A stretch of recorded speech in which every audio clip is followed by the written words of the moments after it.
চলুন আজকে যাওয়া যাক সুন্দরবন ট্যুরে। সবাই বেরিয়ে পড়েছে আর সকাল সকাল, বেশ ভালো। সকালবেলা যাব। এবার আমরা বাড়ি থেকে বেরিয়ে ট্রেন ধরে নিয়েছি শিয়ালদার জন্যে। শিয়ালদায় যথারীতি কিছুক্ষণের মধ্যে পৌঁছে যাব। আর দেখতে দেখতে শিয়ালদায় ঢুকছি। একটু বাদ দিয়ে 2 থেকে 3 মিনিটের মধ্যে শিয়ালদায় ঢুকে যাব। আউটারে দাঁড়িয়ে আছি এখন, জাস্ট আমরা আউটার দিয়ে রানিং করছি। আর শিয়ালদায় পৌঁছে গেছি। পৌঁছে ক্যানিং এর ট্রেনে উঠে পড়েছি। 8:25-এর ক্যানিং লোকাল। সেটা 9:45 নাগাদ ক্যানিংয়ে পৌঁছাবে। সবাই বেশ ক্লান্ত পরিশ্রান্ত হয়ে গেছে এখনই। কিন্তু ট্রেনটার ক্যানিং যেরকম ভিড় থাকে সেরকম ভিড় নয়, এমনি ফাঁকাও আছে। দুদিকের দিকে তাকিয়ে দেখি একবার। সকালবেলার খুব সুন্দরই লাগছে ভিউটা দেখতেও। এবার এদিকে ক্যানিং, এদিকে শিয়ালদা, দুদিকের মাঝখানে আমাদের এখন ট্রেন ছাড়া। দেখতে দেখতে ক্যানিংয়ে ঢুকে গেলাম। এবার ক্যানিংয়ে ঢুকে সবাইকার মুখের দিকে 1 ঘন্টা ট্রেনে চুপচাপ বসে থাকার পর কেমন লাগছে দেখা যাক 4জনের। এবার সবাই 4জন এক হয়ে বেরিয়ে পড়েছি। বেরিয়ে অটো করে এবার ধীরে ধীরে আমরা এগোচ্ছি। কিছুটা দূর যাবো, গিয়ে যাওয়া হচ্ছে, গিয়ে দাঁড়ানো হবে একটুখানি। এবার দাঁড়িয়েছি, দাঁড়িয়ে এক জায়গায় একটু চা খাওয়া হয়েছে। একটু চা খেয়ে একটুখানি ফ্রেশ হয়ে যাওয়া দরকার, না হলে খুব প্রবলেম হয়ে দাঁড়ায়। কপালের দোষে শুধু চাটা খেয়েই বেরিয়ে পড়েছি। বেরিয়ে পড়ে যে অটো চালাচ্ছিল তাকে জিজ্ঞেস করলাম কতক্ষণ লাগবে। বলল মিনিমাম আপনাদের 1 ঘন্টা লাগবে, 30 কিলোমিটার জার্নি। ঠিক আছে। আমি শুনে মাথা খারাপ হয়ে গেছে সেটা। কেন সকালবেলায় বেরিয়েছি কিছু না খেয়ে দিয়ে। তবুও রাস্তাটা ভালো ছিল, বেশ ভালো স্মুথই যাচ্ছি। এখান দিয়ে কোনো অসুবিধা নেই, সুন্দর গেলাম। সকালবেলায় হালকা হালকা রোদ্দুর, ওবার পরিবেশটা বেশ মনোরমই লাগছিল।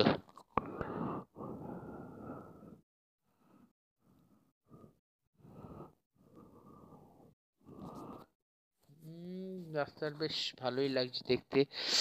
ব্রিজটা পার হচ্ছে, নতুন ব্রিজটা হয়েছিল কিছুদিন আগে, কয়েক বছর আগে। সামনের দিকে সব মোহনার নদীগুলোর দিকে তলা দিয়ে যাচ্ছে, আমরা উপরে ব্রিজ দিয়ে এগিয়ে যাচ্ছি গদখালির দিকে। বেশ ভালোই লাগছে জায়গাটা দিয়ে।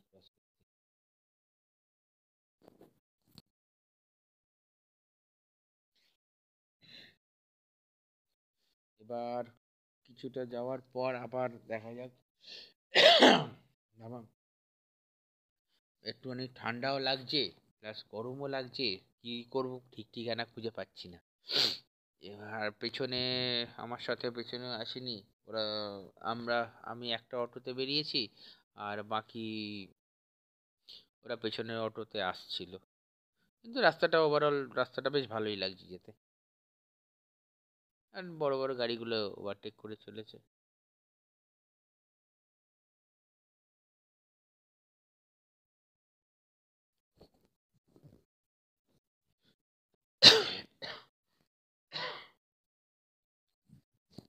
হালকা ঠান্ডা লেগেছে।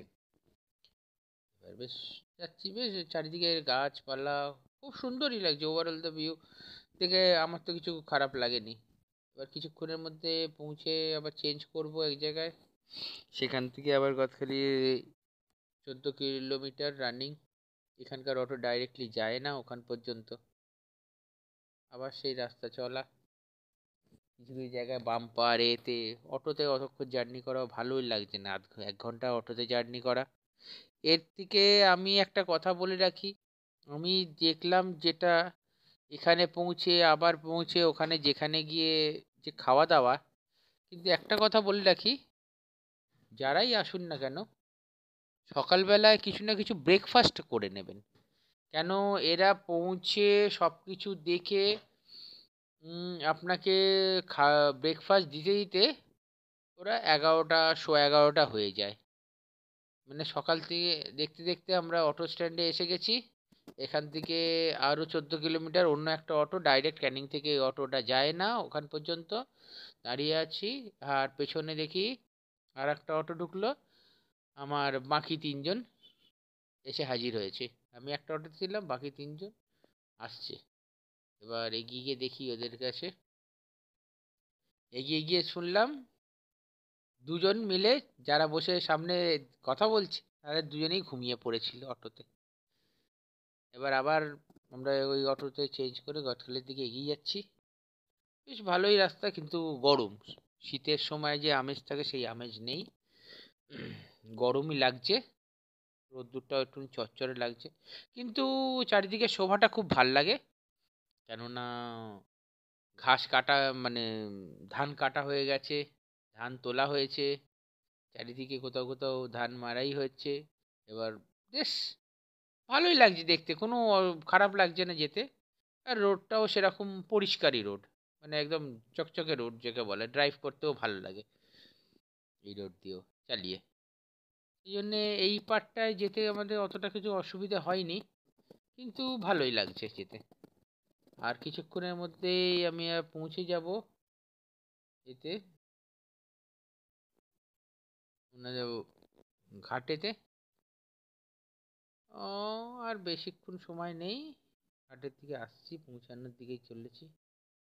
এই আমরা ধীরে ধীরে ঘাটের দিকে যাবো বলে তৈরি হচ্ছি।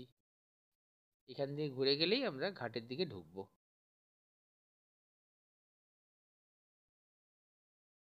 এবার ঘাটে পৌঁছে আমাদের যে নিয়ে আসার কথা, যাদের ট্যুরেতে আসছি, এখানে বলে দিই এখানে প্যাকেজ ছাড়া কোনো উপায় নেই।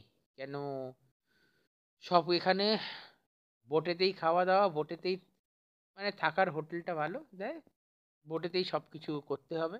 আর দেখতে দেখতে যে যার বোট সে এসে গেছে, তাকে এর সাথে পরিচয় করে দিই, মণ্ডলদা। এনার বোটেতেই আজকে আমরা পুরো ঘুরতে যাব লাস্ট 3 দিন ধরে।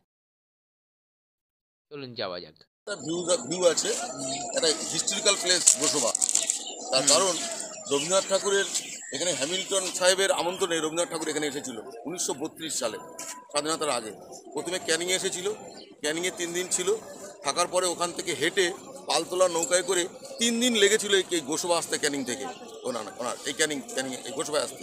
আসার পরে এখানে হ্যামিল্টন ওনার জন্য একটা বাংলো করে দেওয়া হয়েছিল, যে বেকন বাংলো।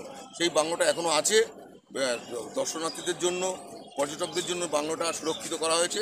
সেখানে 5 টাকা করে টিকিট লাগে দেখতে সবার। সেখানে ঢুকবেন, সে বাংলোটা আপনারা দেখবেন। রবীন্দ্রনাথ ঠাকুর যেখানে ছিল, এখানে বসে অনেক কবিতা লিখেছিলেন তিনি। গীতাঞ্জলি বইটার মধ্যে দেখবেন অনেক কবিতার নিচে লেখা আছে গোসবা। তার মানে এই গোসবায় বসে উনি এই কবিতাগুলি লিখেছিলেন, ঠিক আছে? সেই রবীন্দ্রনাথ ঠাকুরের জন্য এই জায়গাটা একটা বিখ্যাত জায়গা। আর হ্যামিল্টন সাহেবের বাংলো আছে একটা, ঠিক আছে? হ্যামিল্টন বাংলোটার ইতিহাস হচ্ছে, হ্যামিল্টন সঙ্গে ইংরেজদের লোক হলেও এখানে জঙ্গলটা কেটে উনি জনবস্তি করেছিল। তখনকার দিনে জঙ্গল কাটা যেত, তখনকার দিনে নিয়ম ছিল বাঘকে মারতে পারলে সে পুরস্কার পাবে। তখনকার, এখন যেমন পশু হত্যা নিষিদ্ধ, বাঘ হত্যা নিষিদ্ধ, তখন বাঘ হত্যা করলে তার ফাঁসি হবে, জেল হবে। তখনকার দিনে নিয়ম ছিল বাঘ হত্যা করলে সে পুরস্কার পাবে, ইংরেজরা আমলে। তখন এই এলাকার জঙ্গল ছিল, জঙ্গল কেটে জনবস্তি করেছিল, ঠিক আছে? এখানে জনবস্তি করে মানুষজনকে বিভিন্ন জায়গা থেকে নিয়ে এসেছিল, নিয়ে মানুষকে স্থাপন করেছিল। এবং এই হ্যামিল্টন সাহেব বিদেশি হলেও বহু এইখানকার মানুষের জন্য, স্বাস্থ্য ব্যবস্থা, শিক্ষা ব্যবস্থার জন্য বহু কাজ করেছে, সমাজসেবামূলক কাজ করেছে। ওই জন্য এলাকার মানুষ হ্যামিল্টন সাহেবকে দেবতার মতো মনে করে, ভগবানের মতো মনে করে হ্যামিল্টন সাহেব। সেই হ্যামিল্টন বাংলোটাও দেখবেন। এই যে জল আর জঙ্গল, এবং ছোট ছোট দ্বীপ, কিচ্ছু বুঝতে পারবেন না আমরা কোনটা দ্বীপ। এইটা ওইটা একটা দ্বীপ, বড় দ্বীপ, তারপরে আবার বড় দ্বীপ, বিভিন্ন রকম ছোট ছোট ছোট ছোট দ্বীপ। কিন্তু বুঝতে পারবেন না যে দ্বীপ, মনে হবে দ্বীপ না, কিন্তু তার চারিদিকে জল, ঠিক আছে, ফলো করছে। এই সুন্দরবন এর ম্যানগ্রোভ ফরেস্ট এর জন্য আজ কলকাতা বেঁচে আছে। সুন্দরবন জন্য ম্যানগ্রোভ ফরেস্টের বাঁচানোর জন্য নানা প্রকল্প এখানে নেওয়া হয়েছে, ঠিক আছে, যাতে ঝড় বৃষ্টি হয় তার জন্য, এই এবং দুর্যোগে যেন আটকানো যায় তার জন্য সুন্দরবনের ভূমিকা অনেক। সাইডে দাঁড়া, সুন্দরবন যাদবপুর বন্ধু, কলকাতা কিন্তু সুন্দরবন সাইডে দাঁড়িয়ে আছে।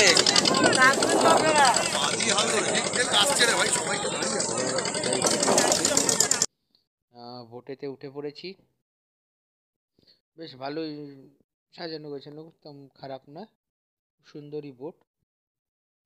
এবার সব উঠে রেডি হয়ে বসে অলরেডি জলখাবারের বন্দোবস্ত হচ্ছে, ততক্ষণে আমি একটু আশেপাশে ঘুরে দেখি কেমন কি লাগছে। বোটটা ছাড়ার সাথে সাথে পরেই জলখাবার দেবে, সেই জন্যে রেডিও হচ্ছে, প্রস্তুতিও নিচ্ছে।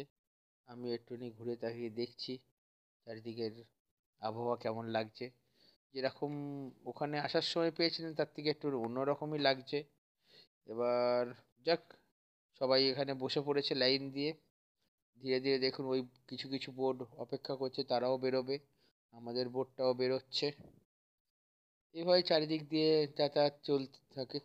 এদের এখানে আরও আমাদের সাথে যারা ঘুরতে এসছেন তারা রয়েছেন এখানে আশেপাশে বসে, তাদেরও এখানে সব জমা হয়েছেন এবং তৈরি হচ্ছে। দেখতে দেখতে জলখাবার দিয়ে দিয়েছে, বসে জলখাবার খাওয়া হচ্ছে, লুচি আর আলুর দম। খাওয়া দাওয়া শেষ করে এবার আমি জাস্ট যাচ্ছি এবার হ্যামিল্টন বাংলোর দিকে।